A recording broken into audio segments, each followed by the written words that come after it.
manhã do primeiro dia da semana. E o tempo era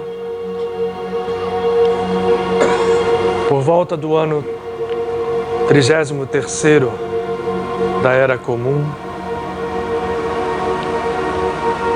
E na manhã fria, uma mulher,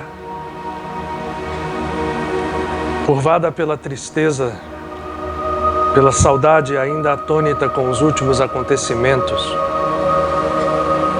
caminhava em direção a um sepulcro fechado, ainda não completos 3 dias antes do Shabat, fora dos muros da cidade de Jerusalém. A mulher chega com o intuito de buscar, ainda com suas forças parcas, mover a pedra que cobria o sepulcro, mas já a encontra afastada e tomada por uma surpresa assustada, adentra o sepulcro e ali vê apenas aonde deveriam estar a cabeça e os pés da pessoa que ali houvera sido sepultada, apenas panos. Tomada por uma sensação que não sabia distinguir o que e como, com os pensamentos girando, ouve uma voz que parece vir de fora e que a toma por inteiro, como uma força incoercível. Maria. E ela, se voltando, vê uma figura que num primeiro momento não reconhece, acredita ser o jardineiro. Tal tomada estava pela confusão dos sentidos e diz: Senhor, onde o puseste? Aquele que estava aqui, o que fizeste com ele? E o chamado se repete: Maria.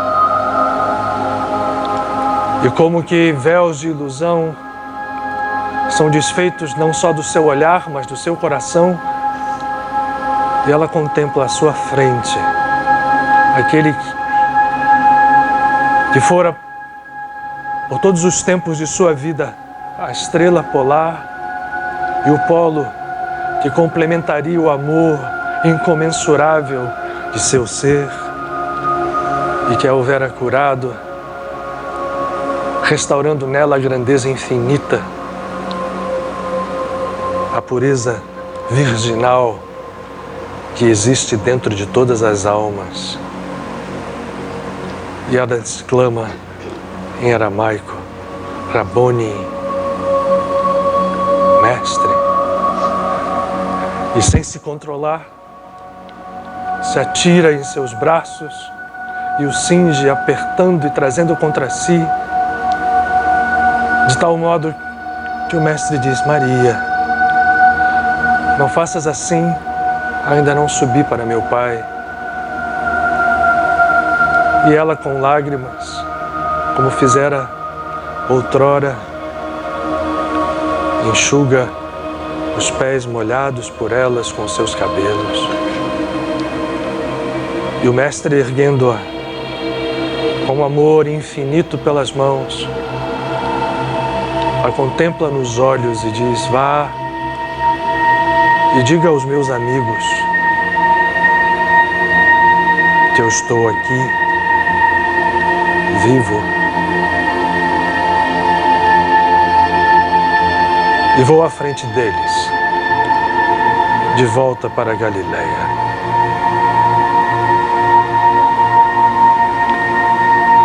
Desaparecendo de suas vistas, de súbito, deixando-a sozinha, a alegria, surpresa, a tonicidade, tudo aquilo que tomava seu espírito de roldão, finalmente a deixam se mover e ela vai ao encontro dos discípulos, descerrados pelo medo de terem o mesmo destino de seu mestre, se guardavam mais preocupados e tangidos pelo medo e esquecidos de tudo aquilo que havia sido vivido nos últimos 3 anos. Mas ainda assim a recebem e ao ouvirem o relato, incrédulos, só não a expulsam por inércia, mas ela havia visto. E havia visto porque havia amado e tido fé. Seus discípulos, incrédulos ainda, tiveram que lutar até que o Mestre aparecesse entre eles e tivesse que repetir a aparição ao Dídimo: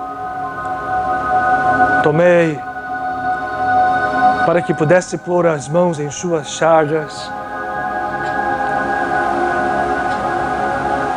Mas a Maria não. O amor incondicional de seu espírito, ligado ao do Mestre por caminhos infinitos, soubera expressar.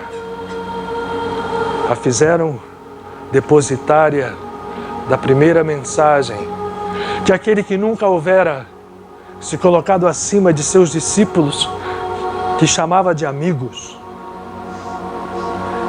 que houvera lavado os pés de cada um deles na noite inesquecível do Seder de Pêssar, que proclamava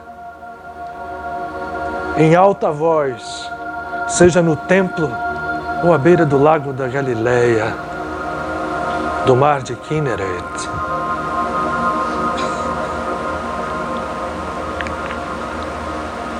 que o Espírito e o Pai nele viviam e viviam em todos os seres criados por esse Pai de amor infinito,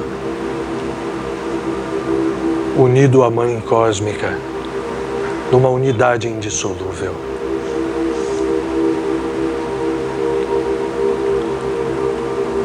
Mais do que qualquer outro dos amigos, Maria soubera amar. E por isso ouvira do próprio Mestre, na casa de Shimon, o membro da escola farisaica, representante simbólica da classe sacerdotal em todos os tempos e em todas as religiões, a exclamação, quando julgara, dizendo: se ele fosse um profeta, saberia que esta mulher é uma mulher perdida, que lhe enxuga os pés com o bálsamo que derramara e não a deixaria fazer isso. Diz a frase inesquecível: Shimon, ela o fez, nenhum de vós o fizesse.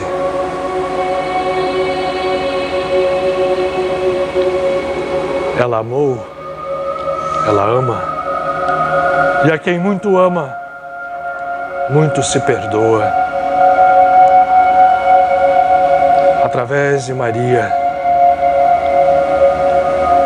de Miriam de Magdala, o Mestre estabelece, em nome do Pai, a quem soube e sabe amar, a quem se identifica, deixando claro, entretanto, que essa identificação não é apenas dele, nem propriedade sua, mas direito e condição de todos os filhos e filhas do Eterno. O Mestre deixa bem claro que o amor supera a multidão das fragmentações do ódio, do pecado, do karma ou de qualquer outra lei, para triunfar como lei sublime, incondicionalmente poderosa, que a tudo cura e a tudo transforma, ou melhor, a tudo faz enxergar, que jamais deixou nenhum filho ou filha de ser imagem e semelhança do Eterno, Criador, Pai e Mãe. E, portanto, representante do amor materno cósmico, Miriam de Migdal, Maria, tanto quanto ou mais do que qualquer discípulo, é a expressão viva do amor que cobre a multidão do ódio e dos pecados e de toda e qualquer ilusão, em todo e qualquer tempo.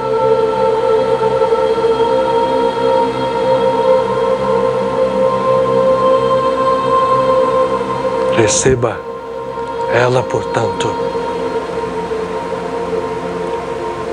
o preito de nosso coração e a gratidão infinita.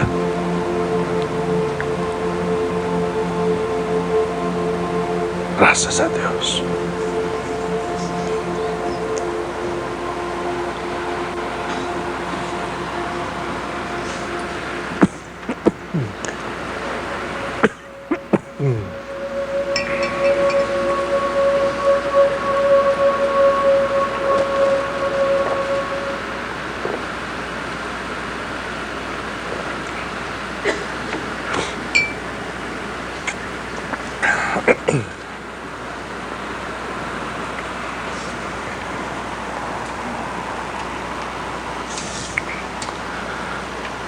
Boa noite a todos, sejam todos muito bem-vindos à nossa casa, literalmente nossa casa. Isso já virou sei lá o que aqui, mas a repetição de que hoje é um dia especial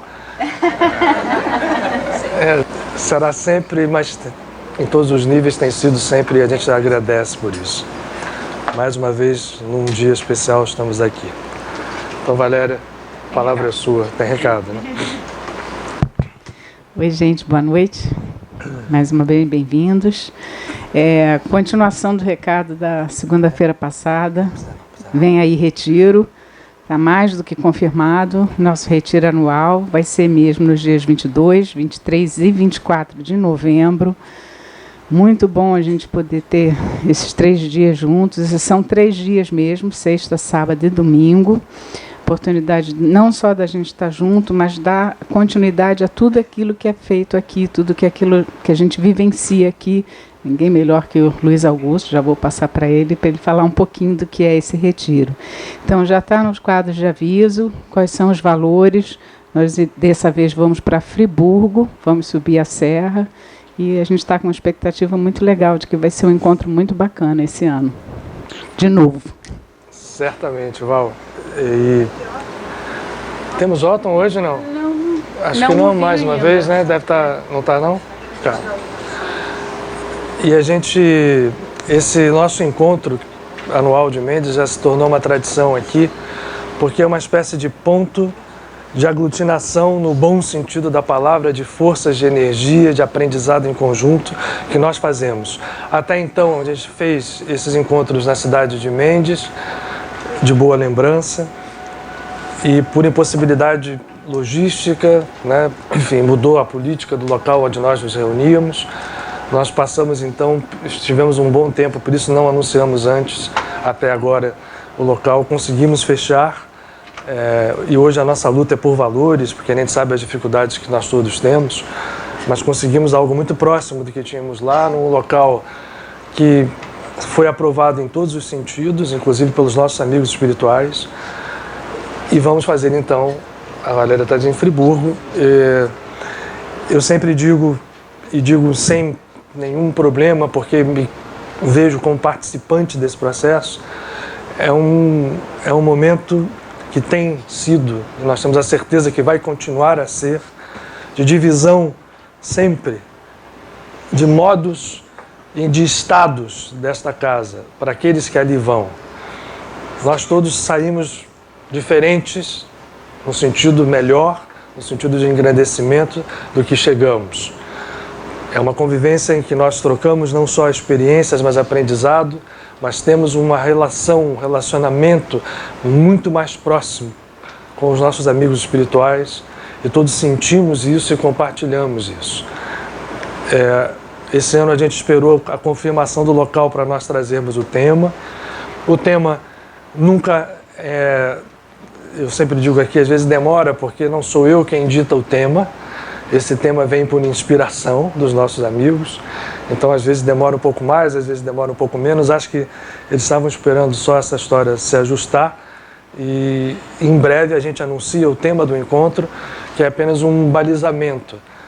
Os dias que nós passamos lá, que são o dia de sexta-feira, porque chegamos cedo para a hora do almoço, e até o domingo, pós o almoço, são dias, eu não tenho receio também de dizer que são dias mágicos, em que nós convivemos com a espiritualidade, conosco mesmos, com a espiritualidade que está dentro de nós. Então é um convite que é feito e eu digo com toda a pureza do meu coração, vale a pena para quem puder fazer esse esforço de nós estarmos lá mais uma vez esse ano em conjunto. Bom, a gente hoje não vai ter break, por causa do Otton não estando aqui, então boa noite para o pessoal conectado à rede, já pode ser emendado agora, né? Que olhar é esse assim, Michael? Assim? Não está pegando? Eu troquei o celular e o celular está dando uma oscilação. Mas estamos em conexão. Eu quando vou para casa depois, que eu às vezes chego em casa com tempo, enfim, todo mundo já dormindo, aí eu vou olhar lá, aí tá assim, saiu do ar, o som não tá bom, o som eu só fico ali, já passou, não tem, enfim. Mas a gente faz aqui um esforço grande, enfim, a casa tem, nós vivemos sempre, e a gente até acha que isso não é ruim, mas a gente sempre vive aqui, na linha d'água de tudo, não temos fartura. Não falei, vamos dar os outros avisos, gente. Pode falar, Luiz. Festa junina, dia 3 de agosto. Não, mas pega ali já. Bom, dia 3 de agosto nós vamos ter, por um esforço, a nossa festa junina volta esse ano. Nós não a tivemos ano passado, então vai ser no Clube Germânia. E com um esforço muito legal de pessoas aqui que nos ajudam na casa, enfim, que fizeram esse esforço e nos deram esse presente. E para nós é muito legal porque, além da convivência, porque é um momento alegre, gera receitas para a nossa casa. É um importante gerador de receitas para que a gente possa manter toda essa estrutura aqui trabalhando, a ação social e tudo mais. Bom, tudo certo aí, gente?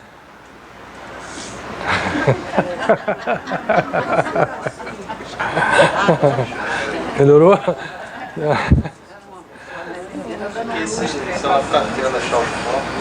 E fica procurando foco e não acha? Aí dá um efeito meio louco. Meio inception. Vamos embora, é isso.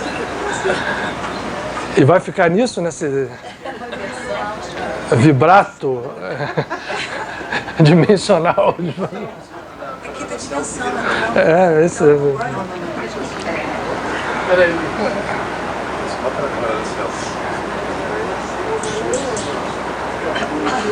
Eu vou ficar me olhando então agora, é isso? Melhorou, virado pra cá. Não, melhorou. Eu só vejo uma mancha verde ali no.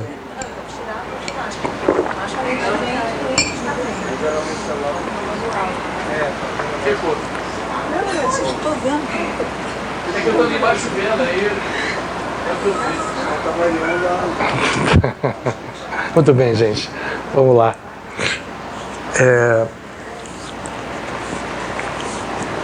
Esse dia realmente é um dia especial e nós estamos passando por um tempo especial.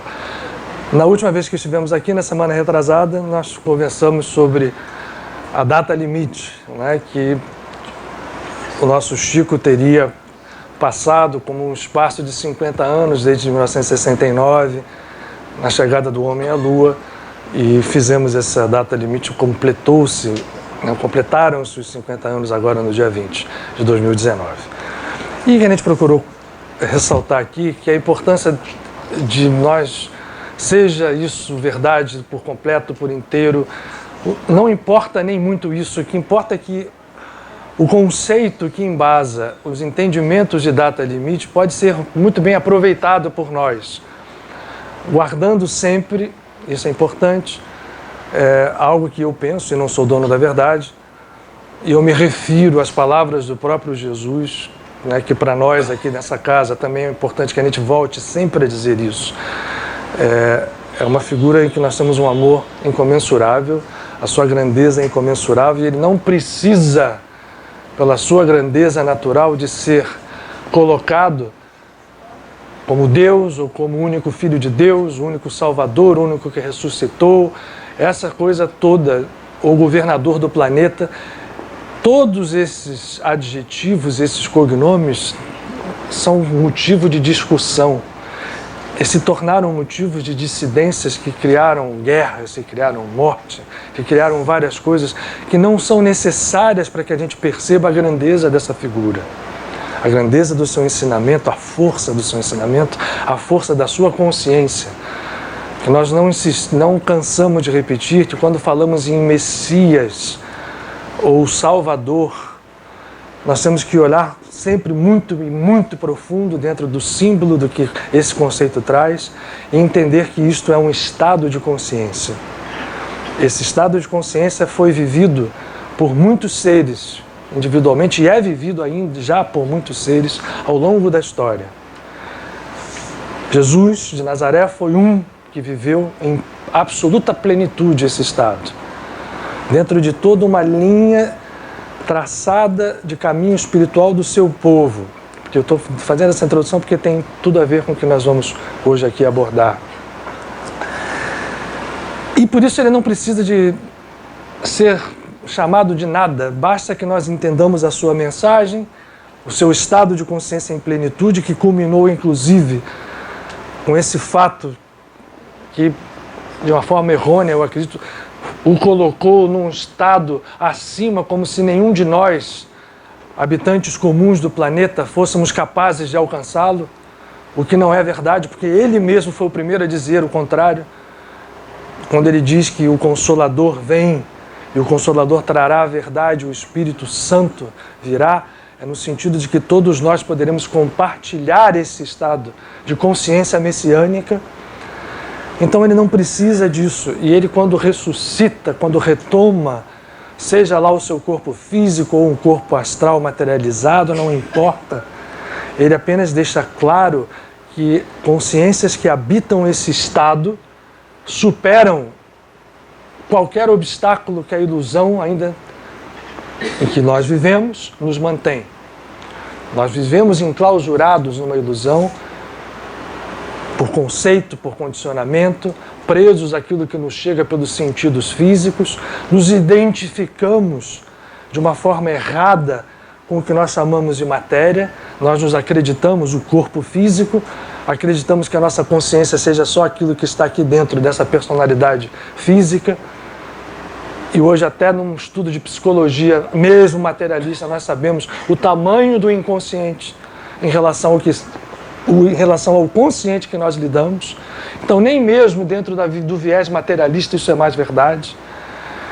E o que ele vem provar, e todos aqueles que refletem esta consciência messiânica, a presença do Eterno, que é o nosso Criador, que nos criou a sua imagem e semelhança, que refletem e expressam essa presença, o que ele vem nos provar é que quando se chega a esse estado, nem mesmo a morte física é capaz de criar alguma restrição às ilusões. E por isso, e só por isso, ele retoma o seu corpo depois dos 3 dias. Poderia nem precisar do fato, mas mostra a morte não existe, em nenhum dos níveis que a gente acredita que ela exista. A morte como nós... A única morte que existe é a morte da consciência. Bom, fizemos essa volta aqui para falar dos dias especiais e que ele, Jesus, numa dos seus pronunciamentos mais claros, diz: haverá um momento de transição, sim, e ele descreve muitas coisas desse momento, guerras, rumores de guerras, né? Estamos aí vivendo, né? Rumores de guerras, mas a frase mais importante dessa, e está nos evangelhos para quem quiser ler, desse momento em que ele fala do momento futuro, da transição da humanidade para um novo mundo, que muitos erroneamente atribuem ao fim do mundo, é a frase para mim mais forte e aquela que nós temos que nos preocupar. Ele diz: e então, quando houver isto, o amor terá se esfriado de quase todos. O que nós estamos vendo hoje aqui? Pessoas falando em nome de Deus, usando, seja de qualquer religião, seja de qualquer visão, mas isso é uma profusão de pessoas com voz falando em nome de Deus, com tudo menos amor. Expressando tudo aquilo que está contra o que a visão espiritual, seja em qualquer tradição, em qualquer orientação, nos faz. É como se nós fôssemos pessoas absolutamente hipócritas. Eu sempre também brinco aqui, quando a gente reza o Pai Nosso, quem reza o Pai Nosso todo dia, exerce um ato de hipocrisia, de mentira tácita, né? Porque a gente proclama, né? Pai Nosso que estás no céu, santificado seja o teu nome, venha a nós o teu reino, seja feita a tua vontade, na terra como no céu, perdoai as nossas ofensas, assim como nós perdoamos, nessa mudança nova, né? Os que nos têm ofendido, ou perdoai as nossas dívidas, porque nós perdoamos aos nossos devedores. A gente fala isso quando reza, só não fazemos. Então, o fato é que ele nunca, e ele diz depois que ele fala, o amor se esfriará de quase todos, isso é que é importante nesse momento, é entendermos que o amor não pode se esfriar de nenhum de nós. E ele diz, a data, isso vai tudo acontecer, só quando, eu não sei, nem eu sei, só o Pai. Porque é um processo dinâmico, a gente comentou isso aqui, o futuro, e hoje com a nossa visão científica um pouco mais ampla, depois que no século XX apareceu a mecânica quântica, a visão científica de Einstein, e as evoluções que vieram daí, que são muitas, cada dia é uma surpresa nova para a ciência, nós entendemos que o futuro pode ser visto como uma superposição de estados possíveis, na linguagem quântica, de estados quânticos suspensos, com probabilidades de acontecer, e essas probabilidades são direcionadas pela força consciencial que é dada. Ou individualmente estamos analisando o futuro de uma pessoa, ou de um grupo pequeno de pessoas se estamos analisando este grupo, ou de uma humanidade inteira se estamos analisando um planeta. E, portanto, o futuro coletivo do planeta responde com estados suspensos à entrada, à emanação de energias vindas de nós. E nós sabemos que nós emanamos energia o tempo inteiro, seja consciente ou muito mais inconscientemente. Estamos emitindo aqui, nesse momento, cada um de nós um padrão vibratório. Tem aqueles 3 desenhos ali que mostram com um grau bastante, né, diminuído, porque é um belo desenho, mas a dinâmica a gente não consegue ver. Nós estamos aqui vibrando o tempo inteiro, emitindo padrões. Padrões quase todos eles inconscientes, que refletem o nosso estado. E isso interage com o universo e vai interagir com esse futuro possível. E, portanto, ele disse sabiamente, eu não posso dizer quando nem o que, como eu vou dizer. O Pai que sabe, porque o Pai, o Criador, que a gente não tem nem como definir, quem seja, como é, o que seja, conhece certamente tudo que fez, a obra que fez, mas quem somos nós, o nosso estado hoje de conhecimento para dizer o que e como?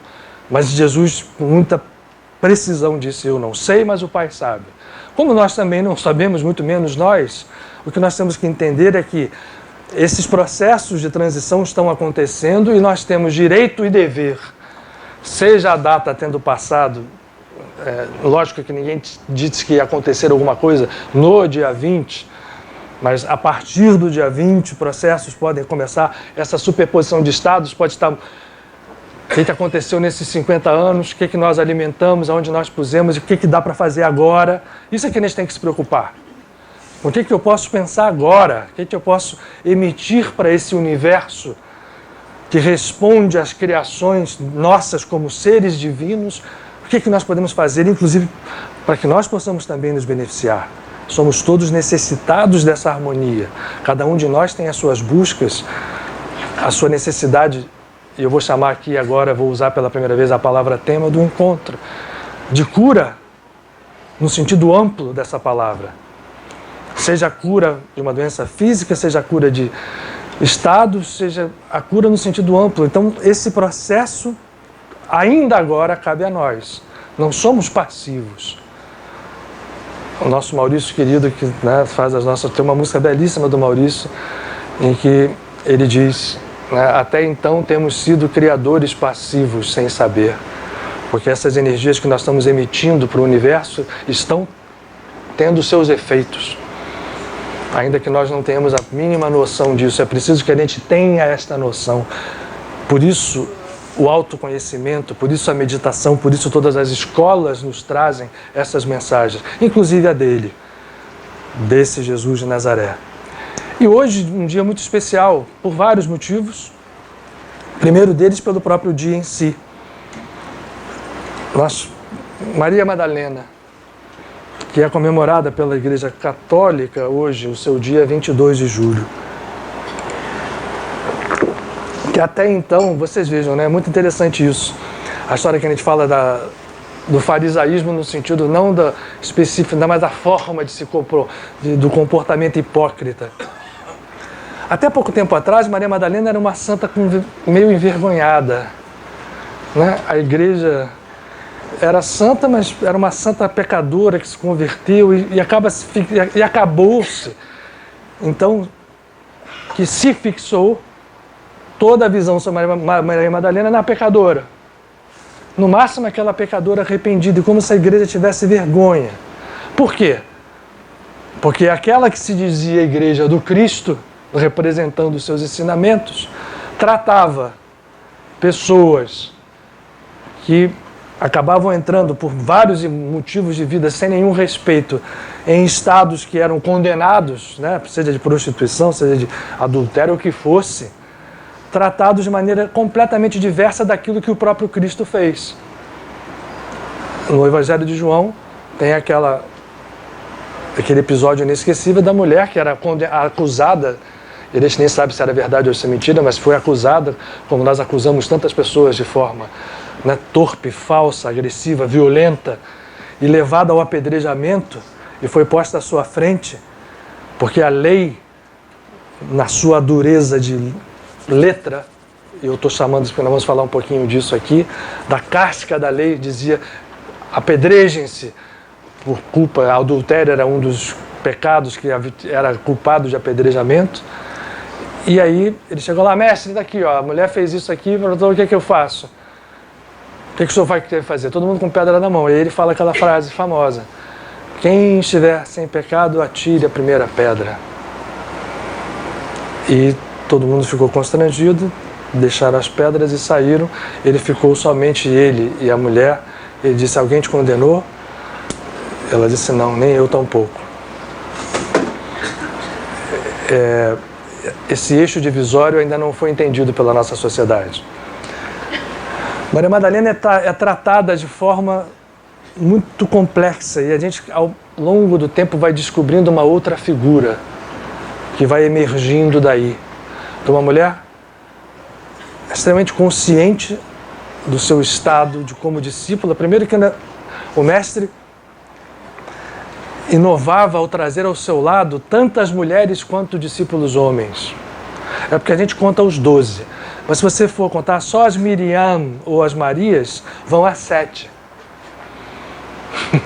Maria de Cleófas, Maria Madalena, Maria, mãe de Marcos e de João, Maria, mãe de Tiago, a Maria, irmã de Marta e de Lázaro. E todas elas vinham, e foram elas que, na verdade, o acompanharam e cercaram. Isso era uma inovação absoluta. E Maria Madalena era alguém que Jesus amava. Há um evangelho, o evangelho de Bartolomeu, que é tido como um evangelho apócrifo, em que chega a ser descrita uma cena literal em que Jesus a beijava intensamente. Isso foi abafado pela igreja, a gente não sabe qual é a origem, a chegada de Maria Madalena dentro do colégio de discípulos. O que se sabe é que ela, pela sua inteligência, pela sua força, pelo seu estado espiritual, recebeu dos discípulos um tratamento invejoso, um tratamento de exclusão por muito tempo. Inclusive a mantiveram fora e ela foi ser recuperada depois, muito tempo depois, pela própria mãe do Cristo, por Maria de Nazaré, e pelo apóstolo Paulo, que a visitou em Magdala e conheceu. As tradições nos falam, e depois do filme O Segredo, o Da Vinci, não, aquele Código da Vinci, né, em que se fala de uma das versões, existem algumas, do que aconteceu. A única coisa que é certa, da sua importância, não só dentro do quadro apostólico, como no ensinamento espiritual trazido por ela.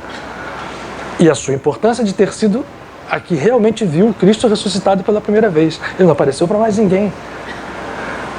Há um livro psicografado por Amália Domingos Soler, que era uma médium espanhola, quase contemporânea de Kardec, chamado Perdoo-te, em que se descreve encarnações em conjunto de Jesus e Maria Madalena até chegar a uma última que eu vou falar daqui a pouquinho.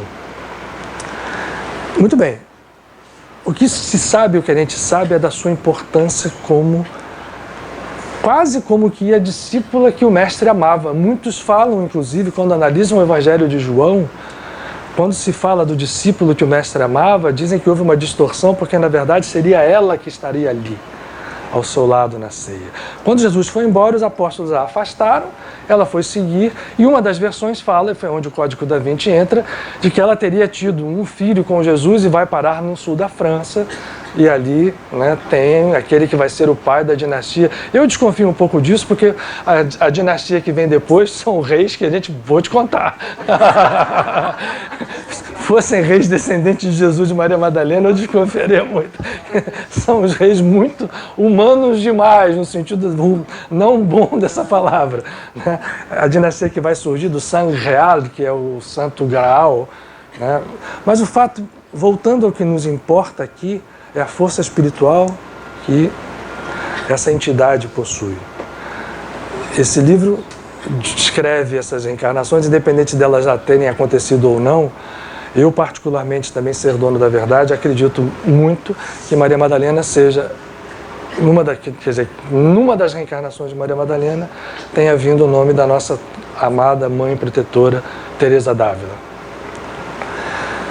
E hoje é o dia que se comemora essa grande discípula e, por isso mesmo, para cada um de nós, um exemplo profundo de renovação espiritual, sim, de grandeza espiritual, independente do que ela tenha sido. O fato é que ela tinha dentro dela o maior de todos os tesouros, amor incondicional.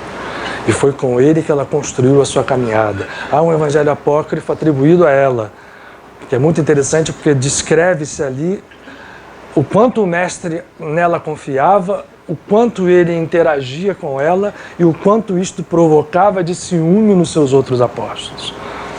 Isso, diga. Uma teoria de que ela poderia ser jogada em relações à apóstola, que ela não tem machista, aquela situação toda, que ela teria ido trabalhar no Fábio dos Leprosos, lá teria inclusive. Essa é uma visão do Chico, que descreve num livro, quer dizer, quem descreve isso é o irmão X, no livro Boa Nova, em que ele fala que ela teria ido para o Vale dos Leprosos, ele teria ficado até ser levada pelo apóstolo João, a pedido de Paulo, a Éfeso, onde ela teria desencarnado. Então são várias versões, não nos importa muito isso, a grandeza do Espírito é que nos importa. E hoje é um dia também especial para a gente falar um pouquinho do processo em que a gente está vivendo, e hoje o amor é o grande ponto de concentração, acho que desse nosso encontro aqui.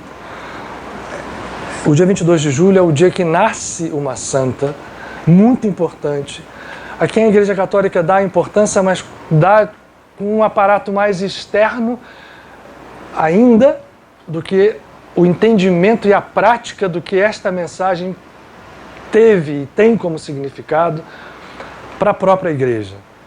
A gente está falando do século XVII aqui, dos anos 1600. Foi uma mudança muito interessante, porque essa mudança começou ali e foi chegando dentro da Igreja Católica, mesmo no preâmbulo de quando começaram a surgir as doutrinas espiritualistas, o espiritismo, doutrinas espiritualistas como a teosofia, como outras que vieram do Oriente, trazendo outros conceitos. A Igreja Católica foi como que preparada para poder voltar às suas raízes espirituais. Deixar toda aquela força institucional política que a dominava então de forma férrea. O Papa Francisco luta contra isso até hoje, então a gente vê, se imagina que hoje é assim. Vamos lá jogar para os anos 1600. Em 1647, no dia 22 de julho, nasce na França, na Borgonha, uma menina chamada Marguerite Marie. Lembre-se que Marguerite é Margarida, Santa Rita era Marguerita, talvez em homenagem a ela, que já era uma santa. Marguerite Marie Alacoque, conhecida na cristandade como Santa Margarida Maria, que foi um espírito que era uma médium daquelas que, enfim, muitos falam da ligação dela, e certamente já com Maria Madalena, por força até de ter nascido na data em que ela é comemorada. E na sua mediunidade, ela nasceu em 1647, em 1773 ela tem uma visão mediúnica onde ela vê o Cristo com o coração flamejante no centro do peito. Independentemente de tudo que foi falado, muita coisa ela recebeu, a mensagem é fundamental. A minha igreja se preocupa com um Deus punidor, que castiga, que manda para o inferno, e não é isso que eu vim quando vim, e nem é isso que eu quis, e nem é isso que eu quero. O que eu quero é que todos entendam o amor que eu tenho por cada um, e o amor cobre, repete o que ele diz, a multidão dos pecados, e a minha igreja esqueceu disso. E ela sofre muito, porque quando ela vem com essa mensagem, bate de frente com a igreja. Porque a igreja não aceitava. Até então, era o sacerdote que perdoava, mandava você para o inferno, né, te castigava. Ele tinha um poder, entre muitas vírgulas, né, não tinha nenhuma, mas assim era a concepção. E vem alguém, uma pessoa frágil, vendo o próprio Cristo trazer a força do Sagrado Coração, do amor, que era o triunfador sobre todos os males do mundo. É tão forte o trabalho que ela faz que ela só vive 43 anos. Porque era uma médium como poucas. Inclusive dava mensagens, as pessoas a procuravam para dar mensagens de pessoas desencarnadas. Iam lá, faziam fila na cidade onde ela morava, no mosteiro em que ela se afilia, para que ela pudesse olhar no purgatório, na visão católica, para dizer como estavam as almas. E era precisa. E trouxe essa mensagem, e a mensagem é aceita pela igreja, mas aceita sem que se entendesse o significado profundo do que estava se falando ali. Saía de cena, ou teoricamente deveria ter saído de cena, um Deus punidor, julgador, castigador, que se valia e se fixava nos pecados, para entrar em cena, representado pelo coração do próprio Cristo, um Deus de amor incondicional. Essa mensagem depois vai ser trabalhada por outros mensageiros que reencarnam dentro do âmbito da Igreja Católica. A maior delas é Teresinha de Lisieux, né, que vai encarnar já no século XIX para mostrar isso. Então hoje, esse dia 22, é um dia que nós temos Maria Madalena comemorada e Marguerite Marie Alacoque tendo encarnado. Então que essa vibração esteja conosco aqui. Porque estamos realmente em momentos muito intensos de transição. E eu vou me basear agora, levando para que eu sempre vejo pessoas de primeira vez aqui, e muitas pessoas que nos escutam na internet também, na visão que essa casa tem de universalidade, de pluralidade e de intenso entendimento de que as coisas são todas uma só. E o que a gente procura aqui é entender os pontos de união, afastando tudo aquilo que ao longo do tempo nos transformou em seres sectários, discricionários e falsamente crentes de que a nossa fé era a única que era verdadeira, ou a nossa doutrina, ou o meu modo de ver. Isso no que concerne nós que estamos no Ocidente, principalmente ao fio de ligação siamês que existe entre o que nós chamamos de judaísmo e o que chamamos de cristianismo. São dois ismos que não fazem sentido nenhum, porque toda a epopeia que começa no povo de Israel e vai até Jesus de Nazaré, toda ela tem um senso e um entendimento comum que nós podemos tirar ensinamentos e que hoje podemos tirar com muito mais precisão e com muito mais amplitude do que era possível antes. Então vamos aproveitar. E é isso que a gente procura fazer aqui nessa casa. Essa introdução vale, e eu vou ler agora uma coisa para vocês, dos evangelhos, para que a gente entenda que o que eu estou falando não é uma invenção. No Evangelho de Mateus, no seu capítulo 5, existe, cada Bíblia chama de um jeito, tem essa no capítulo 5, a partir do versículo 17, Jesus diz a seguinte alocução: não penseis que eu vim abolir a Torá ou os profetas. Não, eu não vim abolir, mas complementar. E eu vos garanto que enquanto não passar o céu e a terra, não passará um patar, que é um ponto vocálico da lei, sem que tudo se cumpra. Quem, pois, violar um pequeno ou qualquer desses preceitos, por menor que seja, e ensinar aos outros o mesmo, será chamado o menor no reino dos céus. Mas quem os praticar e ensinar, será chamado grande no reino dos céus. Pois eu vos digo, se a vossa justiça não for maior que a dos escribas e fariseus, não entrarei no reino dos céus. Essa aqui é uma frase que é um pouco aparentemente confusa, porque ele começa falando da lei, da Torá, que ninguém mexe em nenhum ponto, e depois ele diz, se a justiça de vocês não for igual aos escribas e fariseus, vocês não entram, mas se mexer em qualquer coisa da lei que eu vim complementar, parece um paradoxo. E é, aparentemente. Por que razão que ele se refere aos escribas e fariseus depois? Porque os escribas e fariseus daquela época usavam a Torá apenas na sua, é uma expressão que se usa dentro da Cabalá, na sua casca. Algum de vocês gosta de nozes? Eu já vi um dedo só levantar, eu adoro. Agora vi mais, tá. A gente tem lá em casa um pote sempre cheio de nozes para comer, já descascadas, prontinhas. Mas o fato é que a noz vem dentro de uma casca muito dura. Os esquilos sabem como quebram aquilo, e a gente tem o quebra-nozes, né? Virou até balé. É um símbolo muito interessante para o que a gente olha na Torá, ou em qualquer escritura. A casca é dura, a casca, se você for comer, vai te machucar. Quando você pega qualquer escrito, qualquer tradição espiritual e olha a sua casca, a sua roupa, ela pode gerar todo tipo de indigestão possível, e a chance é enorme. Nós temos que buscar o fruto lá dentro, o sabor da profundidade. Isso que Jesus quis falar. E quando ele diz, se vocês fizerem igual os escribas dos fariseus, que são aqueles que vão em cima da casca e tentam fazer as pessoas comerem a casca, dizendo, não pode isso, não pode aquilo, e eu não estou falando não só, e ele não falava, certamente não falava apenas dos escribas e fariseus da época, dos escribas e fariseus de todos os tempos. Nós hoje temos pessoas, vamos fazer uma coisa que está perto daqui, porque às vezes a gente, como nós temos práticas espíritas aqui, e graças a Deus as temos, porque Kardec foi um pioneiro fantástico ao estabelecer a possibilidade da comunicação com o mundo espiritual, e essa comunicação se dar de uma forma elevada. Tem gente que pega o livro dos Espíritos assim, se não tiver aqui, não é verdade. É uma repetição do mesmo processo, é olhar a casca, e nós não podemos mais fazer isso.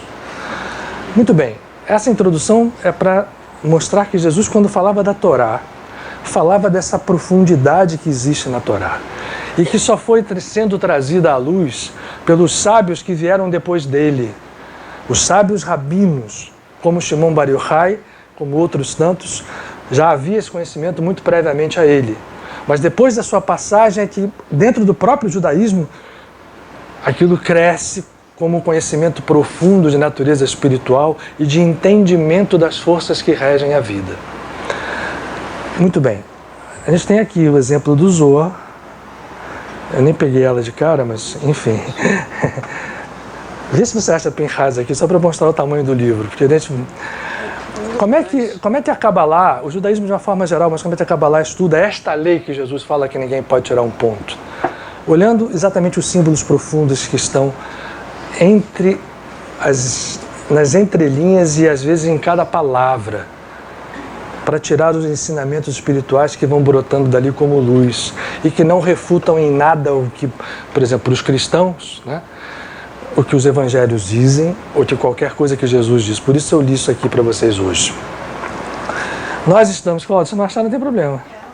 Não, Pinchas é um livro inteiro. Tem um Pinchas da A e B, mas só para mostrar o tamanho, a grossura do livro. Se não achar, não tem problema não, era circunstancial. Eu não quero você ficar ajoelhado aqui, não. Achou? Pronto. Esse é na verdade,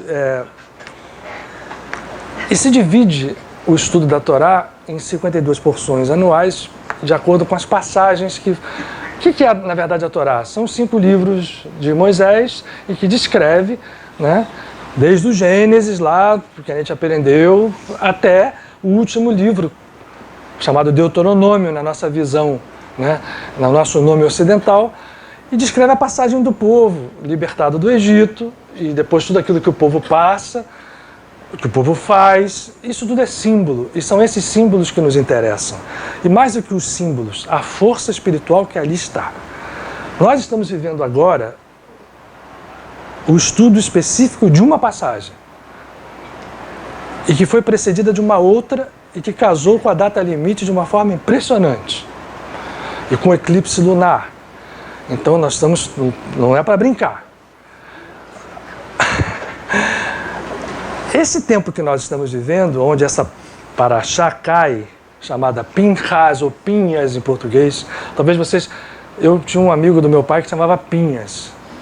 E eu achava que o nome engraçado, o jeito de chamar Pinhas, eu era pequeno, né? Depois eu fui entender que era Pinchas, o nome dele que se pronuncia em hebraico Pinchas. Mas em português era Pinhas, e o Pinhas, será que o pai dele gostava de pinho, de pinhão? O sobrenome.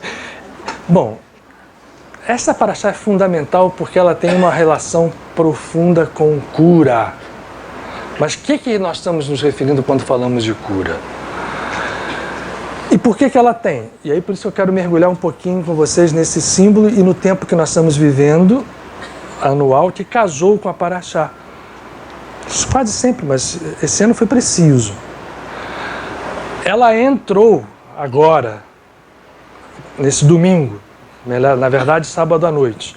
A semana prévia a ela nos conta na Bíblia, se vocês olharem, toda a Bíblia tem, essa daqui cristã tem, a história de uma outra paraxá chamada Balak, ou Balak, em que o mais importante para mim, pelo menos do que está ali, é que alguém que ia condenar, foi chamado a condenar, e era um mago poderoso, mas tem muito paradoxo ali, acabava abençoando.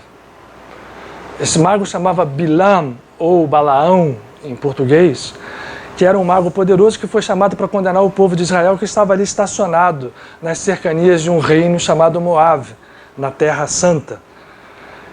E quando ele olhou esse povo, ele que tinha sido chamado para abençoar, ele falou, eu só vou falar aquilo que o Eterno me disser. Ele abençoava, em vez de condenar, ele abençoava. Mas eu não consigo, pô, você tem que, estou te pagando para você. Ele abençoava. E o período em que nós entramos é um mês regido pela Lua, um mês de Câncer. E o 17º dia deste mês, que foi também agora, quando sai Balak e entra Pinchas, um dia em que se faz até um jejum, muitos cabalistas judeus fazem esse jejum, porque é o dia em que se relembra apesar de não ter casamento temporal, com o momento em que se construiu o bezerro de ouro no deserto. Todo mundo já viu os filmes lá, né? E já viu o bezerro de ouro, já ouviu falar, Jesus se refere a ele. A construção desse bezerro de ouro é um símbolo muito forte, porque ela mostra a falta de fé da gente e a nossa ligação ao ego. Moisés está recebendo a Torá, recebe a Torá, e ele começa a demorar a descer, e as pessoas falam, o cara não está descendo, vamos fazer aqui o que a gente faz, e se faz um bezerro de ouro. É considerado um dia muito negativo dentro da tradição judaica normal, e a partir dele se estendem 3 semanas, que são chamadas semanas muito negativas, que vão até o dia 9 do mês que virá depois do mês de Câncer, ou mês da Lua, que é o mês de Leão, no calendário lunisolar. No dia 9 desse mês, aonde se entristece pela destruição dos 2 templos e por outras coisas que aconteceram ao povo judeu na sua história. Essas 3 semanas, portanto, são 3 semanas em que o julgamento, ou o karma, vamos chamar de outra maneira, está intenso sobre o planeta. Mas o que é que nós estamos vivendo simultaneamente? E que entramos juntamente, não sei se eu estou sendo claro para vocês. O dia 17 desse mês que passou, chamado Tammuz, foi exatamente no Shabat, agora, no sábado que passou, e a paraxá de Balaque, aquela do sujeito que ia condenar e abençoou, dá lugar à vibração de Pinchas. E uma entrada nas 3 semanas teoricamente intensas de castigo. Qual é a mensagem que eu estou lendo aqui? E que eu associo com a transição, com a data limite.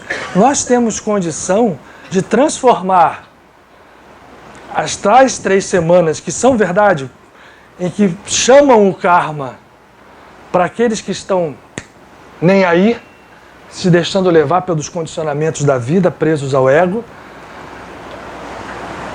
e nos dão a chance de usar a força curadora que há para... Eu pedi para ela abrir porque esse aqui é o estudo do Zohar. Desculpa. É o estudo do Zohar só desse trechinho. São 2 volumes. De cada trecho, de cada palavra, para entender a mensagem espiritual que vem, a força espiritual que isso traz. E Pinchas, e nós estamos na semana, ela vai até o próximo sábado, até o próximo Shabat, nos dá um poder de cura enorme em todos os ângulos, em todos. Vamos lembrar de Jesus. Quem mexer na Torá não sabe o que está fazendo. Então nós estamos olhando a Torá e vamos sair fora dessa casca e vamos entrar. A própria história que é contada na Torá dessa paraxá, ela no primeiro momento, quem olha a casca fala, caraca, que coisa boa tem aqui. Quem é esse Pinchas, para começar? O Pinchas era filho do irmão de Moisés, era neto de Aaron, o irmão de Moisés, filho de Eleazar, que era sacerdote. E era um sacerdote também. E o povo de Israel naquele momento, e o povo de Israel somos nós, porque toda a história, o Bhagavad Gita, o Mahabharata, se você olhar por dentro dessa casca, das cascas de cebola, são características nossas. São as nossas personalidades, são os nossos defeitos, as nossas qualidades. Cada representante, cada personagem desses é um pedaço de nós mesmos, olhado em nível profundo. E é assim que eu quero abordar. Mas olhando a história dessa casca, Pinchas era esse sumo sacerdote e o povo de Israel, depois que ele recebe as bênçãos, né, daquele que ia amaldiçoar, começa a fazer uma prevaricação com mulheres midianitas de uma forma, enfim, que não estava colocada na lei de nenhuma forma. E especificamente um dos membros do povo, para chegar e desafiar de cara a Moisés, começa a ter uma relação sexual em público com uma midianita. E aí começa a vir uma praga em cima do povo, começa a morrer gente. E essa praga só vai parar quando Pinchas pega uma lança e com essa lança ele atravessa os 2 que estavam naquela relação sexual pelo umbigo, pelo ventre. Agora vamos aos símbolos. Pinchas somos nós. Os 2 que estavam ali somos nós. O povo somos nós. Nada disso pode ser olhado apenas na sua história. O que são essas estruturas que nós chamamos de promiscuidade? São as estruturas que o nosso ego se vale para poder manipular as forças divinas que nós temos. Tem a caneta laser aqui? Olhem para aquele quadro ali.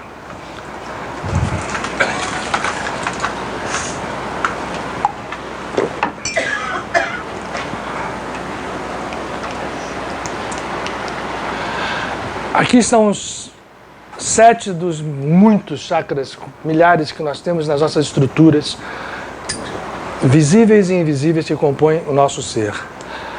A nossa consciência, eu sempre brinco aqui, vocês olhem para aqui, mas aqui não é a gente não, hein?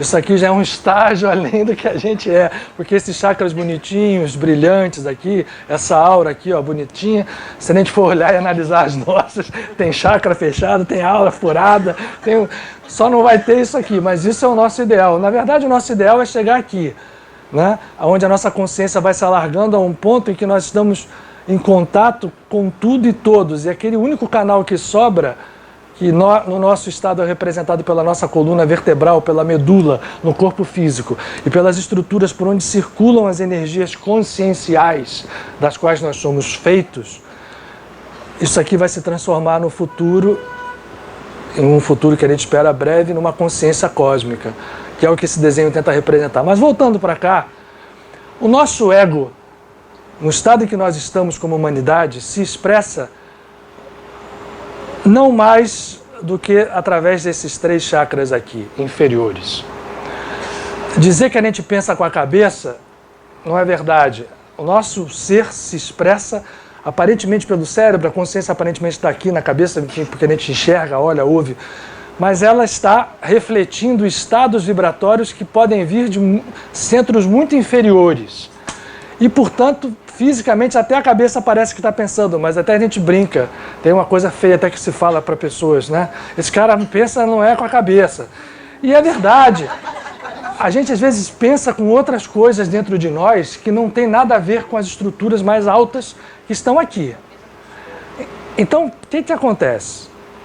Como nós estamos presos aqui, é muito fácil, quando a gente tem algum tipo de acesso ao poder que nós temos em potencial, que o nosso ego começa a se manifestar. E esse terceiro chakra que fica na projeção do umbigo é o chakra que mais traz a força egóica a se expressar, e quando ele toma controle, esse ego pode se agigantar e pode criar as maiores confusões na nossa história kármica e na história kármica de terceiros. Portanto, quando a Torá fala que o povo estava ali, o deserto é um símbolo, é uma caminhada que se faz de crescimento até se chegar a um estado de consciência que é a terra prometida, mas no momento em que o povo para ali e se começa a ter uma promiscuidade, simbolicamente é o quê? Esse ego aqui começa a fazer coisas e a combater a Moisés. Moisés representa os níveis mais altos, a dizer, Moisés, isso não vale nada, isso não é de nada, cara, o que é isso? Você é um cara que só trouxe a gente aqui para o deserto. Cai em cima de Moisés e esse chakra começa a se expressar num poder egóico completamente descontrolado. É controlar os outros, é querer só para si, e é fazer tudo aquilo que a gente vê que o ego faz, que nós chamamos de mal. Ora, o símbolo de Pinchas, quando ele pega uma lança e transpassa os 2 que estão ali pelo ventre e provoca a cura de toda uma como é que fala que eu falei? Perdeu a palavra agora. Não, eu estava vendo ali morrendo gente à beça. A praga, boa. A praga que estava correndo é curada. Quando ele faz isso, ele abre o canal ao transpassar com a lança para que as forças superiores que estão aqui passem a circular novamente e as pessoas passem a despertar. E, portanto, Pinchas é tido como um salvador. Uma pessoa que... E aí tem em hebraico 2 coisas só para a gente falar. Hoje a gente tem uma meditação guiada, eu quero muito não me estender desnecessariamente. 2 coisas. A primeira coisa é... Lembra que eu falei que cada palavra na Torá tem um significado? E as letras, vai ser interessante porque a gente, como vai meditar hoje, uma meditação guiada que vai entrar nesse campo, é importante que a gente entenda que nesses conceitos profundos, E eu reforço sempre a ideia de que isso é válido não só para o hebraico, é válido para o sânscrito, é válido para os pontos de Umbanda, é válido para as escrituras de ideograma dos idiomas orientais, do chinês, do japonês e tudo.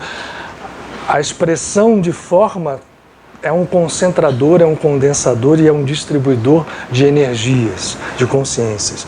Então, portanto, cada letra hebraica, olhada por esse ângulo, traz dentro dela um espírito, vamos chamar assim, um grau de consciência, e quando elas se arrumam de uma forma ou de outra, é como se fossem pedaços do DNA. É uma simbologia, é uma comparação que a gente pode fazer como as bases do DNA. Você trocou uma base, muda tudo. Você muda a expressão do gene por completo, do cromossoma por completo. Então, quando eu mexo numa letra, por isso Jesus tinha razão, ai de quem mexe. Mexe num ponto para você ver o que vai acontecer. Não era na história literal, não é na casca. É em quem mexe no significado profundo que aquela letra e aquela energia, naquele ponto em que ela está, significa e projeta. E, portanto, a gente vai pegar uma palavra chamada romar, que significa lança. Essa palavra, ela tem uma letra het, ela tem uma letra men e ela tem uma letra rei. Se você pegar a soma dessas três letras, você vai chegar ao número 248. 248 é o número de órgãos que existem no corpo humano.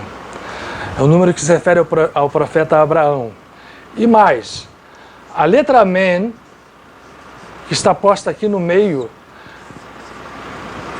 esse desenho horroroso aqui que eu fiz, ela está mais bonitinha aqui, ó.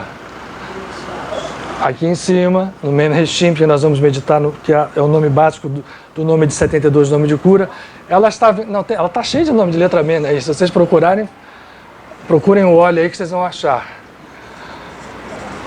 Ela está vinculada à água, ao elemento água. E ela tem um valor de 40, e o elemento água é o elemento que significa matéria. Toda a matéria física, tudo aquilo que gera no nosso planeta vem da água primordial. O nosso corpo é composto disso. Então, quando ele pega e faz a lança surgir, romar e trança, ele cura o elemento água dentro do nosso corpo. E nós estamos no período, começou agora no dia 17, no Shabat, o período do bezerro de ouro. No dia 17, que calhou de ser neste sábado agora que passou, o bezerro de ouro foi feito, então entrou uma fase que a gente precisa sair. Nós não temos que ficar repetindo todo ano, fazendo o bezerro de ouro e destruindo o templo. A gente tem que sair disso. E eu acho que esse ano está especial, porque sair disso no momento em que a paraxá de cura entra. Para quê? Para curar. Bezerro de ouro, a palavra bezerro de ouro, não, bezerro, na verdade, de ouro não. É Egel, que é um Ain, um Gimel e um Lamed. Essas três letras também são um código. Essa letra Ain que está aqui, ó, bonitinha, eu não tenho disponibilidade toda, eu não vou baixar a coisa. Ela começa a palavra Ain Hará. Essa palavra, essa letra Gimel, começa, entre outras palavras, a palavra Gibor, força. E a letra Lamed, entre outras coisas, começa a expressão, melhor dizendo, Lashon Hara. Então o bezerro de ouro significa toda a utilização do nosso ego, que o Pinchas passou, para fazer tudo aquilo que cria mal no mundo. O que é? A Inhará é o mau olho, é o mal olhado. O mal olhado, por mais incrível que pareça, ele é mais forte nos elogios do que nas condenações. É aquele elogio, poxa, você tá bonitão, hein, que coisa. Que a gente às vezes até quer fazer mesmo, tá bem, olha que legal. Mas no fundo da gente, o inconsciente, por mais que a palavra da gente tente sair numa coisa, o inconsciente está ali, jogando o Ain Hará. É o olho de seca sementeira. Eu sempre... Pimenteira. Que até hoje continua secando as pimenteiras da vida. Eu trabalhava uma época num escritório que eu botava sempre uma rosinha branca. Uma pimenteira não era, mas eu deixava lá minha rosinha branca. E tinha uma determinada pessoa, ela entrava, não dava 2 minutos, a rosa fazia... Ele não precisava nem falar. Mas se a pessoa pega, Gibor significa força. Se ela aplica o Hain Hara, a sua força, que está representada lá naquele chakra, aonde a lança do Pinchas passou, que é o chakra que aqui, que é a força do ego, é o chakra do plexo solar, que traz as forças para a gente, o ânimo. Quando você quer carregar uma pessoa, quem conhece alinhamento de chakra, sabe que você alinha por aqui, é uma das forças de alinhamento, porque esse chakra ele é central, né?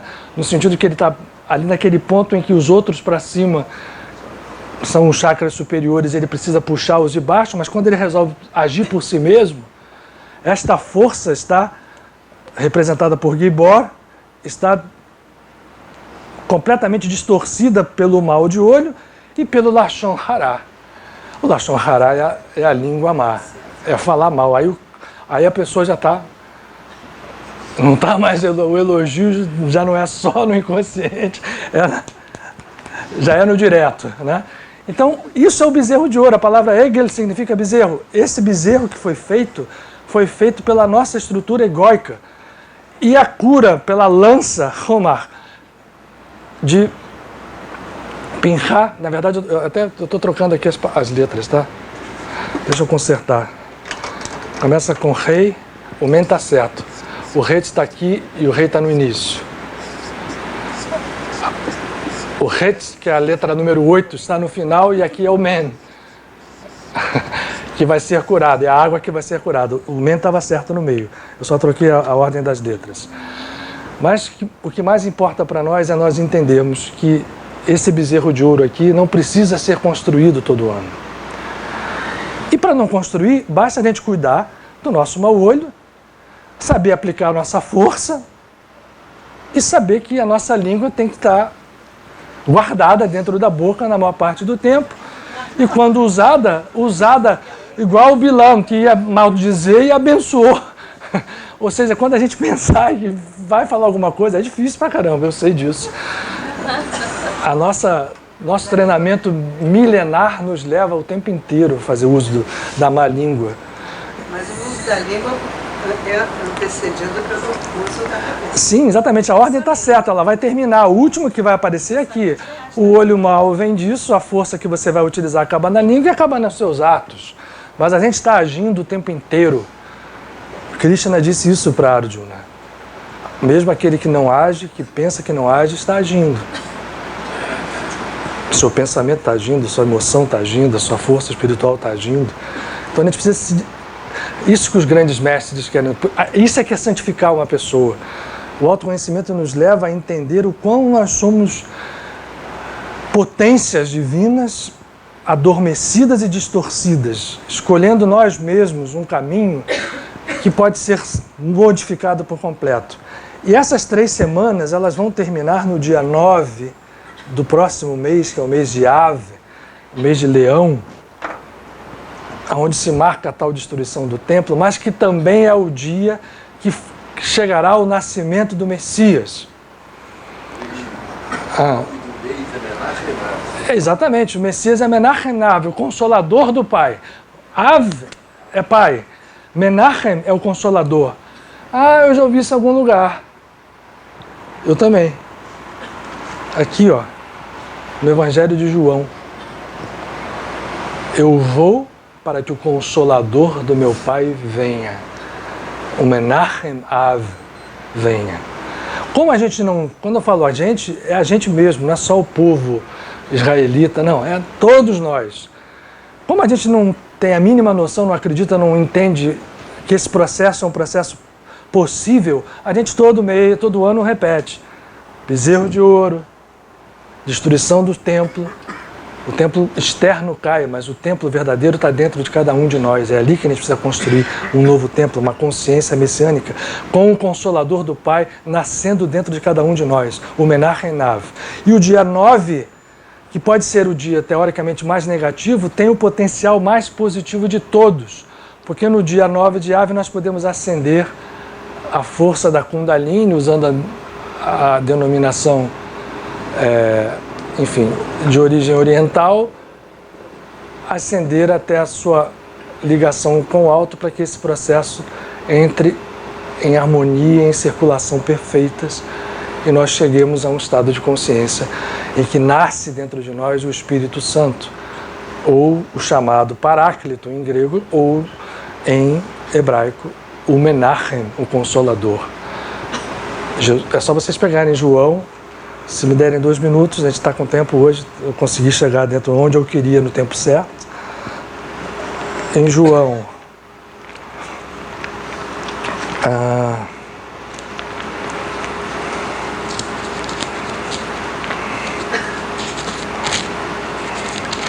estou parecendo aqueles pastores de igreja evangélica, mas nada contra, gente. Então,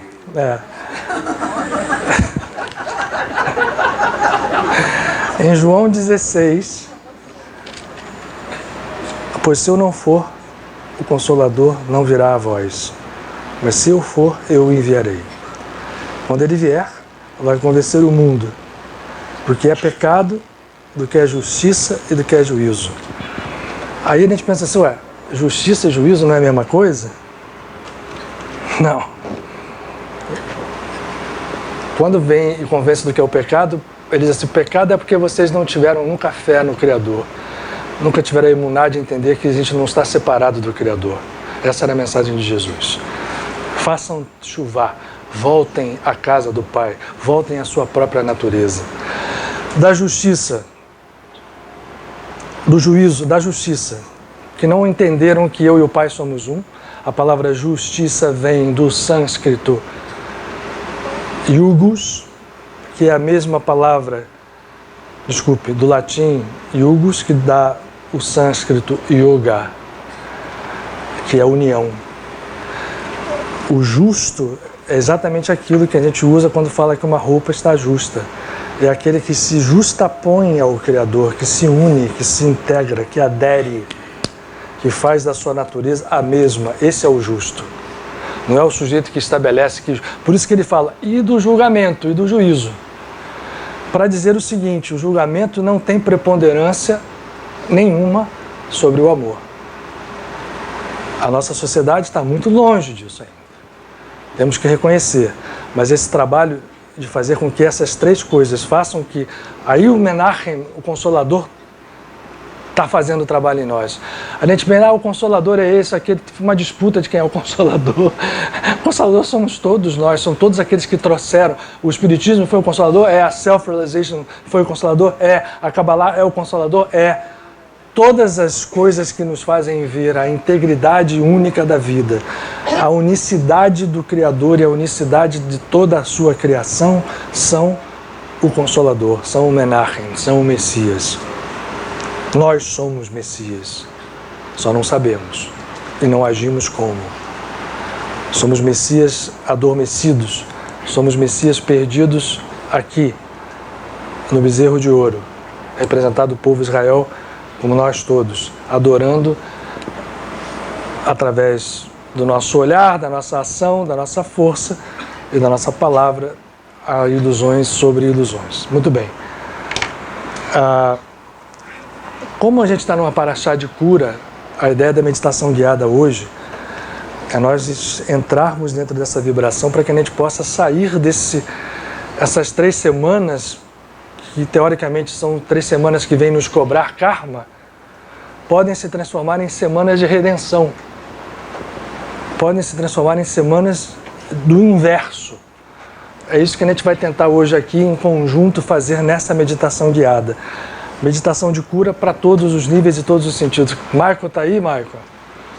Eu trouxe para vocês, então, algo retirado não da Torá ou de nada, mas de um livro que todo mundo conhece, o livro dos Salmos.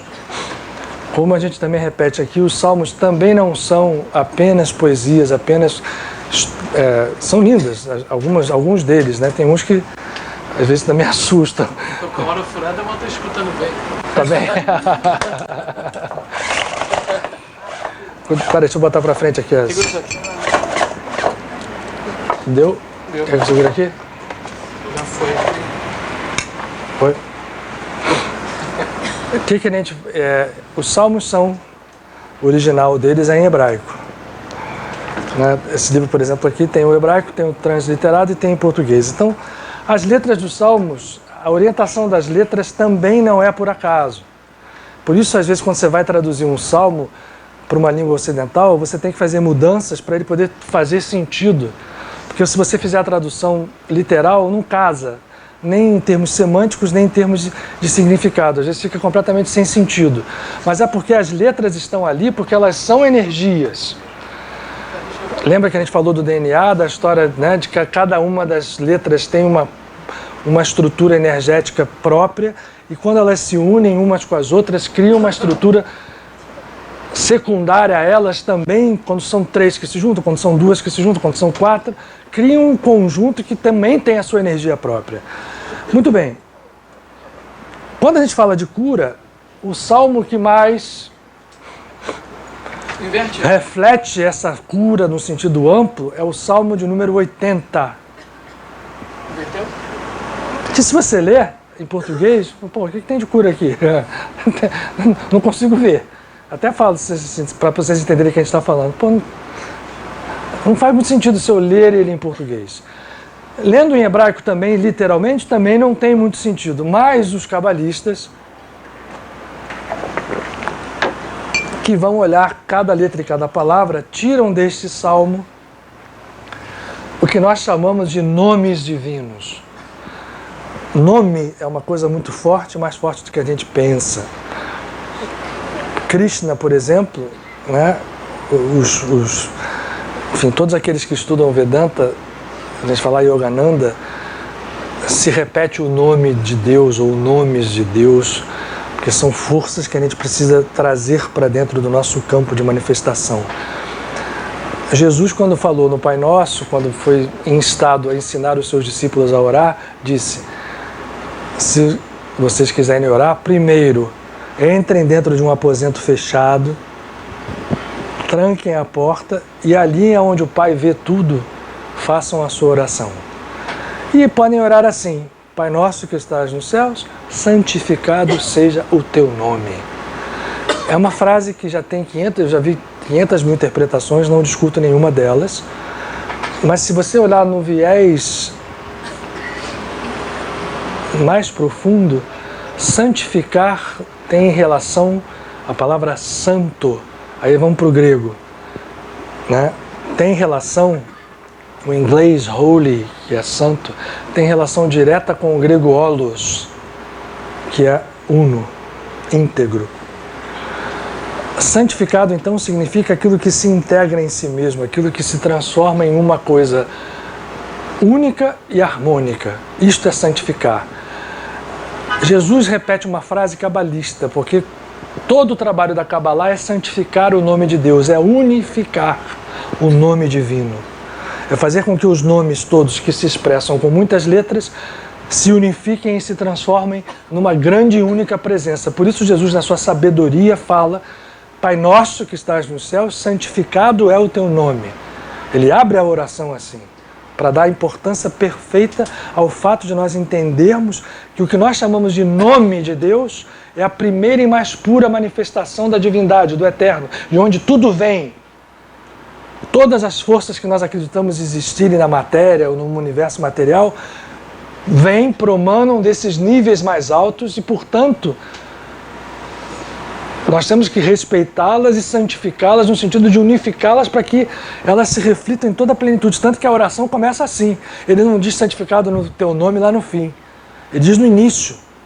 Para depois começar a dizer: a tua vontade é feita na terra, nos céus. A dizer, a gente tem que fazer a nossa vontade refletir a vontade divina. Não é ser passivo a uma vontade divina que comanda a nossa vida como se nós fôssemos folhas secas.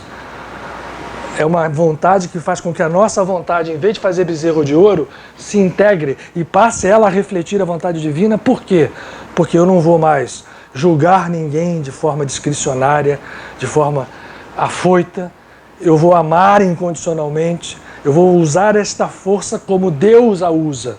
E, portanto, a vontade de Deus se faz através de mim, da minha consciência desperta na terra. Porque assim que ela é feita na terra, ela reflete o que está nos céus. E não a gente ser folha seca, é uma vontade de um Deus, que hora quer, esse aqui agora é bom, né? Se largar. Não é isso. Então Jesus começa com a santificação do nome e vem descendo. O reino venha a nós todos. E o pão nosso, o pão simboliza tudo aquilo que a gente precisa. A abundância, ninguém nasceu, a pobreza não pode ser estimulada, mas ela precisa ser entendida como algo que precisa ser curado, para que o mundo inteiro seja pleno, para que nós todos possamos compartilhar da abundância que existe no cosmos. E não como existe hoje, tendências de usar essa... É bezerro de ouro de novo. Essas correntes, não, pensamento positivo, agora você abre o YouTube, é todo mundo ensinando tudo para você ganhar $1 milhão, casa, carro. Eu, pelo menos, como eu lido muito com esse tipo de coisa, toda hora os anúncios que vêm, cada dia um professor diferente, com um nome, mas infelizmente tudo no ego. Eu não quero ganhar $1 milhão ou $10 milhões para ficar lá e dane-se o mundo.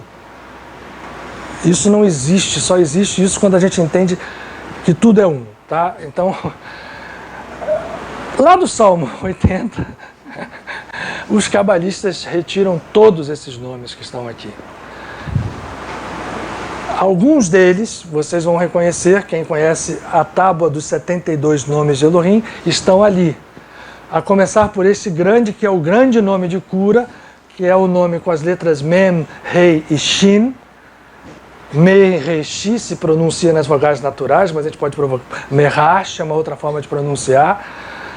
Mas são nomes, é um nome que tem muito complexo. Se você fizer permutações com esse nome, você vai achar o nome de Moshe, você vai achar um nome que nos remete ao Messias, ao Mashiach. Mas esse nome, como está aqui, é um nome poderoso de cura, e de cura profunda. Não é só cura de doenças físicas, é de cura de quaisquer circunstâncias desarmônicas na nossa vida. Esse nome, por exemplo, está no nome dos 72, esse nome está na tábua dos 72, esse está. Esse aqui está invertido numa permutação, aqui ele permuta um outro nome, mas o fato é que eles são sacados dos salmos assim, e juntos, exatamente posicionados nessas linhas como estão, criam uma outra identidade que aumenta em muito e potencializa em muito o poder de cura. Então, o que a gente vai fazer agora? Eu vou pedir para a gente apagar a luz, colocar a música, e nós vamos conduzir uma meditação, de todo mundo junto, em que a gente primeiro alinhe esses nossos chakras, e depois, eu vou pedir que vocês já olharam bastante o nome, vai ficar aí na parede, tá? Mas na meditação a gente só vai abrir para olhar o nome no final. Então no primeiro momento a gente, aqueles que queiram, né, ninguém aqui é obrigado a fazer coisa nenhuma, façam com os olhos fechados, como a gente vai fazer em conjunto, para que no final a gente abra os olhos e aí contemple, porque como é que funcionam essas letras? Elas são filtros de luz. Então a luz que passa por essas formas vai acionar os significados, como se fosse um programa de computador mesmo, mal comparando. E isso vai ter uma ressonância maior ou menor dentro de cada um de nós. Cada um de nós vai estabelecer a sua própria conexão de acordo com aquilo que quiser, conseguir, puder. São nomes que estão, todos eles, também dentro da Torá. Nesse caso específico, eles saem do Salmo de número 80 e, conjugados todos eles, criam uma força de cura. Nós podemos usar para nós e para terceiras pessoas. Se tiver alguém doente que você queira ajudar, antes de orar por essa pessoa doente, você pode mentalizar esses nomes como estão aqui. Como é que a gente mentaliza? Só para que no final eu só vou pedir que a gente abra os olhos. A gente não precisa ficar olhando um por um. Deixa eles baterem como se fossem todos ao mesmo tempo. E depois a gente até pode ir de um por um, mas novamente volta a bater todos ao mesmo tempo. E fazendo esse processo, quando a gente puder fazer isso querendo fora daqui, a gente vai entrando dentro das forças que esses nomes ativam. Eles abrem caixas de ressonância em níveis superiores de vibração. Então vamos só agora apagar um pouco a luz Quem quiser dar nós temos bons 15 minutos aí para fazermos uma meditação bem razoável. E vamos pensar uma coisa também, quando a gente pensa em cura, não vamos pensar só na nossa cura ou na cura de um ser amado. É válido, é lógico que é válido e é muito válido, todos nós precisamos. Mas vamos pensar na cura da humanidade como um todo. Nós, como corpo global do planeta, estamos precisando disso também, não vamos nos esquecer.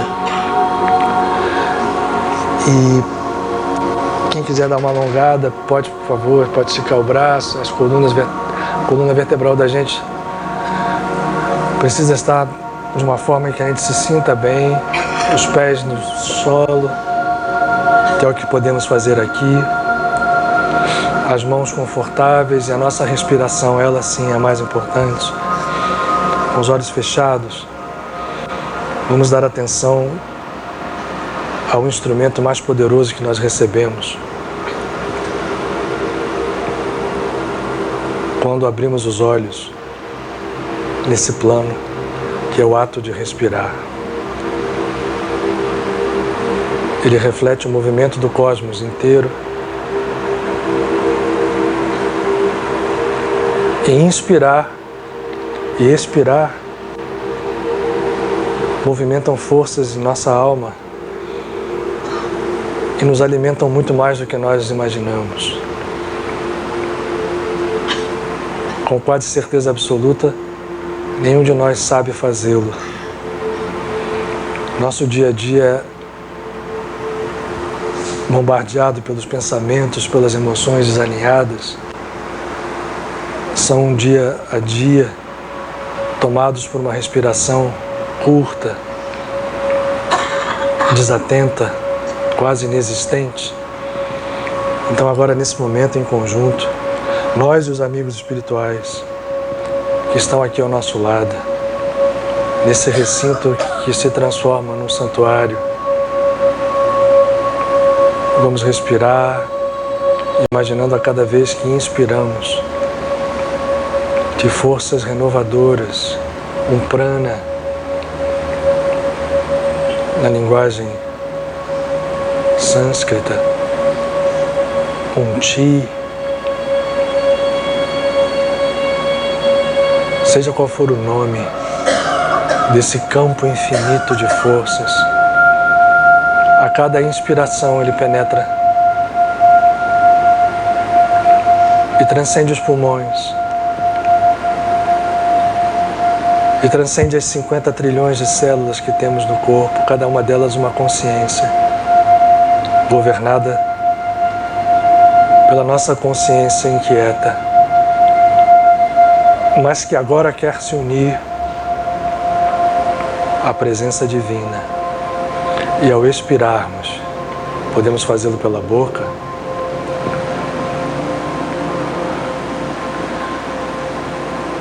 o dióxido de carbono, o gás carbônico traz e leva com ele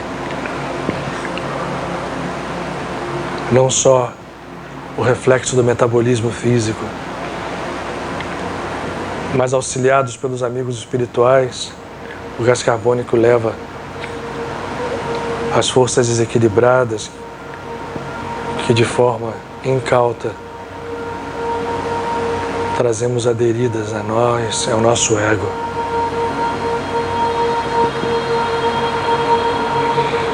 E a cada inspirar e a cada expirar, a nossa coluna vertebral inteira começa a vibrar. E nós vamos nos tornando conscientes de que somos luz, reflexos da luz infinita.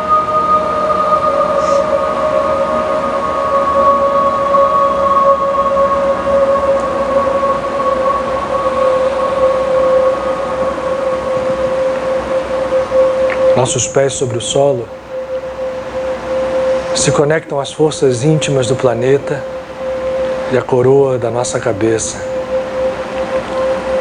ao infinito que aparenta estar sobre nós.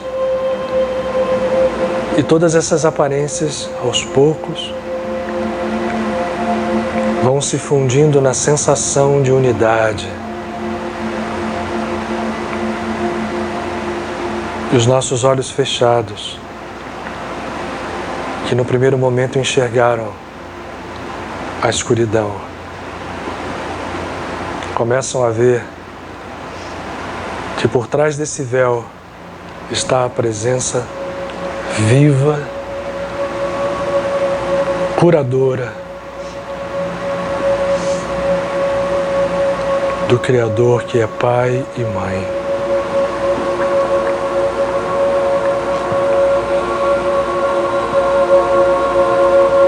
Vamos sentir que essa luz ao mesmo tempo, pois o fluxo é infinito, ascende pelos dedos e pelas plantas onde estão os chakras dos nossos pés. Passa pelos chakras dos joelhos, chega ao chakra básico. E ali, nesse ponto onde dorme a nossa divindade, como que por um imã, porque do alto de nossa cabeça, a cada inspiração, a presença da consciência eterna chama essa luz a subir. Ela percorre a nossa coluna vertebral, se espalhando pelos rios invisíveis, milhões, trilhões deles, que levam a cada núcleo celular, cada um deles, por sua vez, um pequenino chakra.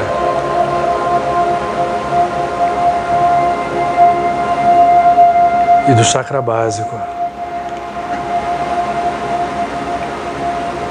os dois fluxos, aquele que vem do alto, bafejado pelos anjos e arcanjos que nos cercam, e aquele que puxamos de baixo, que na sua ascensão vão curando os karmas, se encontram no ponto que se projeta sobre o órgão físico do coração, passando pelo chakra onde nós desvirtuamos o poder, seja a energia sexual, ou seja as energias de domínio, de controle do nosso ego. Elas vão ser abençoadas pela presença que desce das fontes de infinita grandeza, nos mostrando que somos todos um.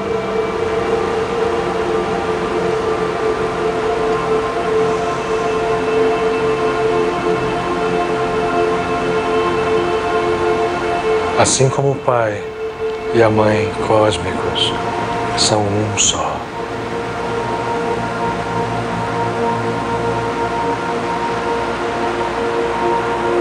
No coração, vamos agora deixar com que o nosso amor, para aqueles que quiserem um auxílio, pensem em algo ou em alguém, um ser a quem muito amam, para sentir esse amor vibrar no centro de nosso peito, fundindo essas duas energias que agora passam a circular como numa unidade. Não há mais o que está no alto, nem o que está embaixo. Como numa estrela de 6 pontas, que é o símbolo desse chakra. Aquilo que é embaixo e aquilo que é o alto são um só. E essa força se irradia, esse amor se irradia, trazendo a cura, a renovação, a libertação.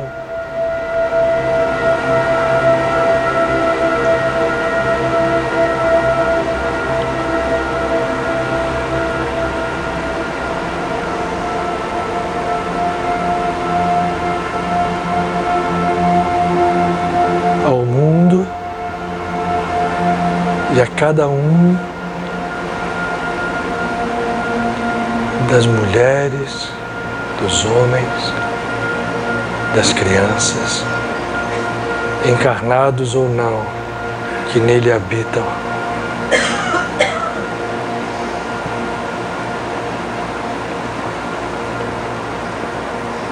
Cada um agora viva dentro do seu universo interior, com atenção na respiração, percebendo essas luzes. A tela mental pode se abrir em imagens que significam mensagens que recebemos dos amigos que nos rodeiam aqui. E no momento em que quiserem e sentirem que seja ele o momento, abram os olhos e contemplem essas letras que estão no ecrã iluminado à nossa frente.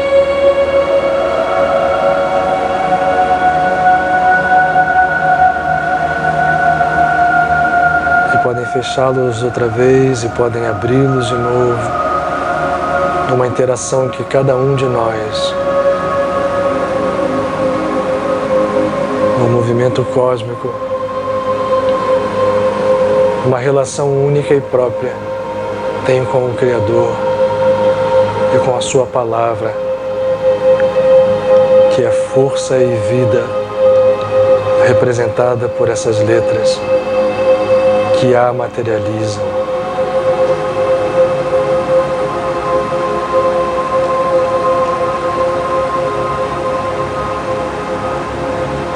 O nosso ego dá lugar ao eu e a cura se estende aos nossos estados desarmônicos, às doenças físicas, às doenças espirituais.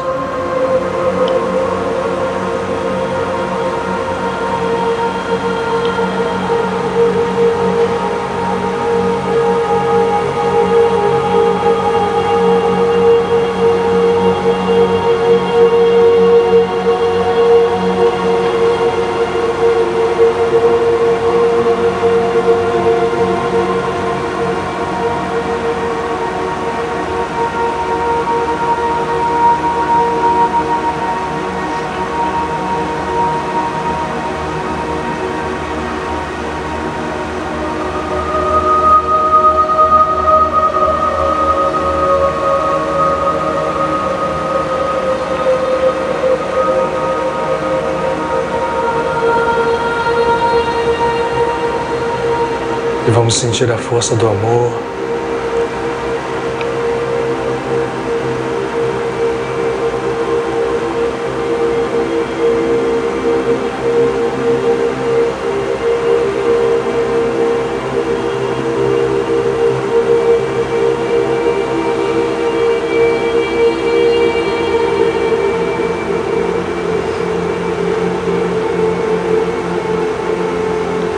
E os anjos dizem: Kadosh, Kadosh, Kadosh, Adonai Tsevaot, Mlochol Haaretz Kvodo. Santo, Santo, Santo é o Senhor, Deus do universo infinito, poderoso com os seus exércitos, e a terra inteira, e o nosso ser inteiro se preenche com a sua glória.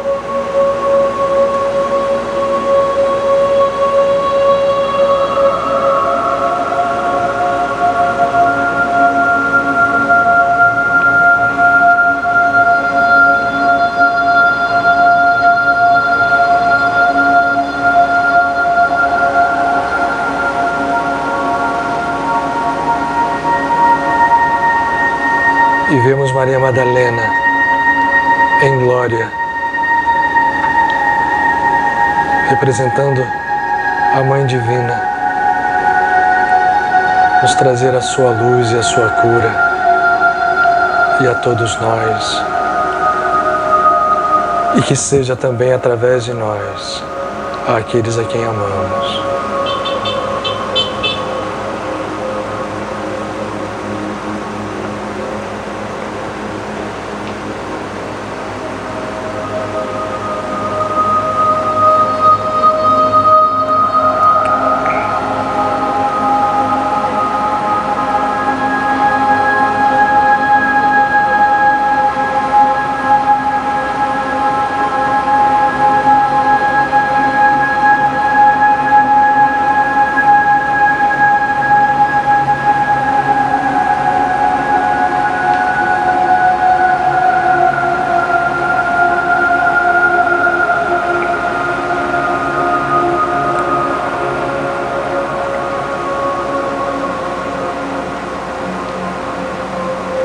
Cura-nos, Senhor.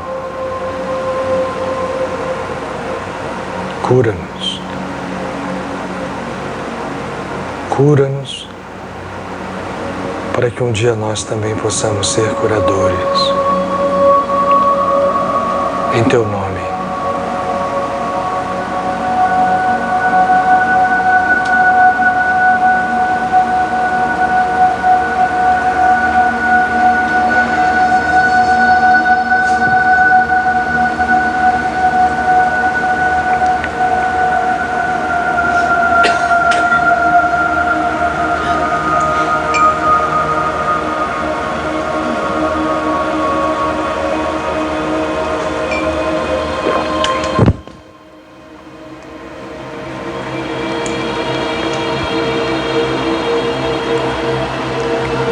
Vamos aos pouquinhos abrindo os olhos, em gratidão, respirando, tomando posse novamente do corpo físico.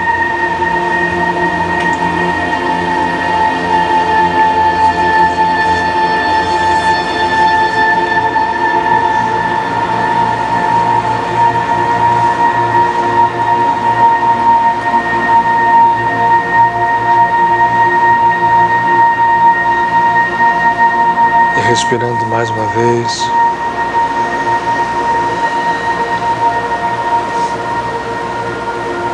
Damos por encerrado o nosso encontro. Possamos levar uma semana e essas 3 semanas próximas em absoluto estado de harmonia e de cura.